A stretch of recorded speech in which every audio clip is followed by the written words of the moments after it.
BJP ಮುಖಂಡರು ಮಾಜಿ ಸಚಿವರಾದ ಪ್ರಮೋದ್ ಮಧ್ವರಾಜ್ ನಮ್ಮ ಜೊತೆಗಿದ್ದಾರೆ. ಸರ್ ನಮಸ್ಕಾರ. ಲೋಕಸಭಾ ಚುನಾವಣೆ ಹತ್ತಿರ ಬರ್ತಾ ಇದೆ, ನೀವೇನಾದ್ರು ಈ ಸರಿ ಲೋಕಸಭಾ ಚುನಾವಣೆ ಸ್ಪರ್ಧೆ ಮಾಡ್ತೀರಾ ಸರ್?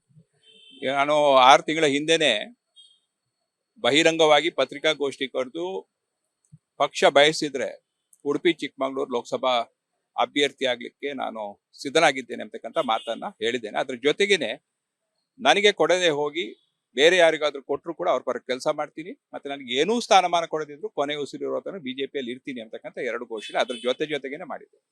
ನೀವು ಪಕ್ಷದ ನಿರ್ಧಾರಕ್ಕೆ ಬದ್ಧ ಅಂತ ಹೇಳ್ತಾ ಇದ್ದೀರಾ. ನಿಮ್ಮ ರಾಜಕೀಯ ಒಂದಷ್ಟು ಬೆಂಬಲಿಗರು ಇರ್ತಾರೆ, ಹಿತೈಷಿಗಳು ಇರ್ತಾರೆ. ನೀವು ಕಾಂಗ್ರೆಸ್ ನಿಂದ ಬಂದಂತವ್ರು, ಚುನಾವಣೆ ಆಕ್ಟಿವ್ ರಾಜಕಾರಣದಲ್ಲಿ ಇರ್ಬೇಕಂತ ಅಂದ್ರೆ ಚುನಾವಣೆಯಲ್ಲಿ ಸ್ಪರ್ಧೆ ಮಾಡ್ತಕ್ಕಂಥ ಅನಿವಾರ್ಯತೆಗಳು ಇರ್ತಾವಲ್ಲ ಸರ್ ನಿಮ್ಮ ಬೆಂಬಲಿಗರಿಗೋಸ್ಕರ? ಈಗ ನಾನೀಗ 6 ವರ್ಷದಿಂದ ಅಧಿಕಾರದಲ್ಲಿ ಇಲ್ಲ, ಬಹಳ ಇದ್ದೇನೆ. ನಮ್ಮ ಬೆಂಬಲಿಗರು ಸಂತೋಷದಲ್ಲಿದ್ದಾರೆ. ಅಧಿಕಾರವೇ ಬೇಕು ಅಂತ ಇಲ್ಲ, ನಮ್ಮ ವರ್ಚಸ್ಸಿದ್ರೆ, ನಮ್ಮ ಮಾತಿಗೆ ಬೆಲೆ ಇದ್ರೆ ಯಾವುದೇ ಅಧಿಕಾರಿ ಆಗ್ಲಿ ಎಲ್ಲೋ ಆಗ್ಲಿ ನಾವು ಕೆಲಸ ಮಾಡ್ಲಿಕ್ಕೆ ಸಾಧ್ಯ ಇದೆ.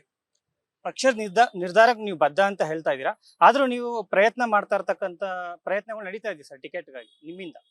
ಹೌದು, ನಾನು ಮನೆಗಳಿಗೆ ಭೇಟಿ ಕೊಡ್ತಾ ಇದ್ದೀನಿ. ವಿಶೇಷವಾಗಿ ಚಿಕ್ಕಮಗಳೂರು ಜಿಲ್ಲೆಯಲ್ಲಿ ಬೂತ್ ಅಧ್ಯಕ್ಷರುಗಳು, ಶಕ್ತಿ ಕೇಂದ್ರ ಅಧ್ಯಕ್ಷರುಗಳು, ಮಹಾಶಕ್ತಿ ಕೇಂದ್ರ ಅಧ್ಯಕ್ಷರುಗಳು, ಮಂಡಲ ಅಧ್ಯಕ್ಷರು, ಪಕ್ಷದ ಲೀಡರ್ಗಳು, RSS ಲೀಡರ್ಸ್ ಎಲ್ಲರನ್ನ ಭೇಟಿ ಈಗ ಕಳೆದ 5 ತಿಂಗಳಿಂದ ಸುಮಾರು 3,500 ಲೀಡರ್ಸ್ ಅನ್ನು ಭೇಟಿ ಮಾಡಿದ್ದೀನಿ, ಮನೆಗೆ ಹೋಗಿ ಭೇಟಿ ಮಾಡಿ.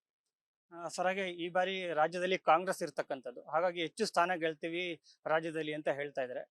ಉಡುಪಿ ಚಿಕ್ಕಮಗಳೂರು ಬಿಜೆಪಿಯ ಭದ್ರಕೋಟೆ, ಈ ಬಾರಿ ಕೂಡ ಅಲ್ಲಿ ಕೇಸರಿ ಪಡೆ ಗೆಲ್ಲುತ್ತಾ ಸರ್? ಯಾರೇ ಅಭ್ಯರ್ಥಿ ಆದ್ರೂ ಕೂಡ ನಾನಾಗ್ಬೇಕಂತಿಲ್ಲ. ಯಾರ ಅಭ್ಯರ್ಥಿ ಆದ್ರೂ 2 ಲಕ್ಷಕ್ಕಿಂತಲೂ ಹೆಚ್ಚಿನ ಅಂತರದಿಂದ ಭಾರತೀಯ ಜನತಾ ಪಕ್ಷ ಉಡುಪಿ ಚಿಕ್ಕಮಗಳೂರನ್ನ ಗೆದ್ದೇ ಗೆಲ್ಲುತ್ತೆ, ಅದರ ಬಗ್ಗೆ ಯಾರಿಗೂ ಸಂಶಯ ಬೇಡ.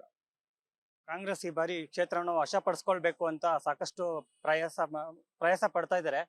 ಒಂದ್ ವೇಳೆ ಏನಾದ್ರು ಪ್ರಮೋದ್ ಮಧ್ವರಾಜ್ ಅವ್ರನ್ನ ಮತ್ತೆ ಕಾಂಗ್ರೆಸ್ಗೆ ಕರೆದ್ರೆ ಹೋಗ್ತೀರಾ ಸರ್? ನಾನು ಸ್ಪಷ್ಟವಾಗಿ ಹೇಳಿದ್ದೀನಿ, ನನ್ನ ಕೊನೆ ಉಸಿರಿರುವ ತನಕ ನಾನು ಬಿಜೆಪಿಯಲ್ಲಿ ಇರ್ತೀನಿ. ನನಗೆ ಅಧಿಕಾರ ಸಿಗ್ಲಿ ಸಿಗದಿರ್ಲಿ ಅಂತ ಸ್ಪಷ್ಟಪಡಿಸಿದ್ದೀನಿ. ಅದಕ್ಕೆ ನಾನು ಸಂಪೂರ್ಣ ಬದ್ಧನಾಗಿದ್ದೇನೆ. ಇನ್ನು ಯಾವುದೇ ಪಕ್ಷವನ್ನ ಸೇರುವಂತ ಪ್ರಶ್ನೆ ಉದ್ಭವ ಆಗೋದಿಲ್ಲ. ಇದಿಷ್ಟು ಮಾಜಿ ಸಚಿವ ಪ್ರಮೋದ್ ಮಧ್ವರಾಜ್ ಅವರ ಮಾತಾಗಿದ್ದು. ಕ್ಯಾಮರಾ ಪರ್ಸನ್ ಚಂದ್ರಕಾಂತ್ ಜೊತೆ ಸಂಜಯ್, ವಿಸ್ತಾರ ನ್ಯೂಸ್, ಬೆಂಗಳೂರು. ಅನುಕ್ಷಣದ ಸುದ್ದಿಗಳಿಗಾಗಿ ವಿಸ್ತಾರ ನ್ಯೂಸ್ ಯೂಟ್ಯೂಬ್ ಚಾನೆಲ್ ಸಬ್ಸ್ಕ್ರೈಬ್ ಮಾಡಿ. ಹೊಸ ಸುದ್ದಿಗಳ ನೋಟಿಫಿಕೇಶನ್ಗಾಗಿ ಬೆಲ್ ಐಕಾನ್ ಕ್ಲಿಕ್ ಮಾಡಿ. ಲೇಟೆಸ್ಟ್ ಅಪ್ಡೇಟ್ಸ್ಗಾಗಿ www.vistaranews.com ವೆಬ್ಸೈಟ್ಗೆ ವಿಸಿಟ್ ಮಾಡಿ. ಅಂಗೈಯಲ್ಲೇ ಜಗತ್ತಿನ ಸುದ್ದಿ ತಿಳಿಯಲು ವಿಸ್ತಾರ ನ್ಯೂಸ್ ಕನ್ನಡ ಆಪ್ ಡೌನ್ಲೋಡ್ ಮಾಡಿ.